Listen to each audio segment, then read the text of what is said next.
Des ampoules éteintes et des ventilateurs pour remplacer l'air conditionné. À l'hôpital public Rafik Hariri à Beyrouth, l'heure est au rationnement. Cet établissement compte désormais sur ses propres générateurs, tout comme les cliniques privées d'ailleurs. Le Liban étant frappé par une grave pénurie d'hydrocarbures et d'électricité. Mais pas question de travailler sans climatisation, au service des dialyses par exemple. Nous essayons autant que possible de ne pas couper l'air conditionné pour les malades, comme ici, pour les dialyses.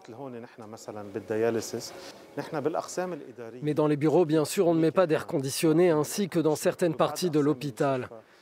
Nous avons également reporté les chirurgies qui ne sont pas urgentes.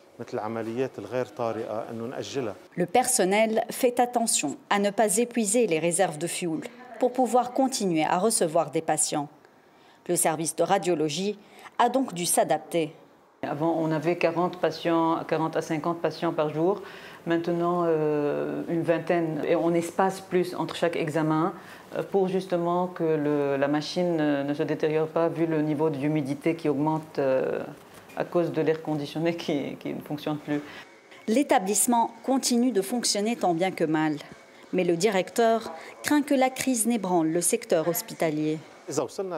Si on arrive au point où il n'y a pas d'électricité dans l'hôpital, tout le matériel médical s'arrêtera, comme les respirateurs par exemple, et ce serait très grave.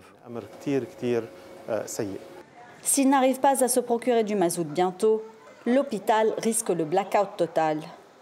Électricité du Liban, l'établissement public qui contrôle la production électrique dans le pays, ne fournit plus que 2 heures de courant par jour ces derniers temps. En attendant que des solutions soient trouvées, ce sont les patients qui pourraient être contraints de payer le prix fort.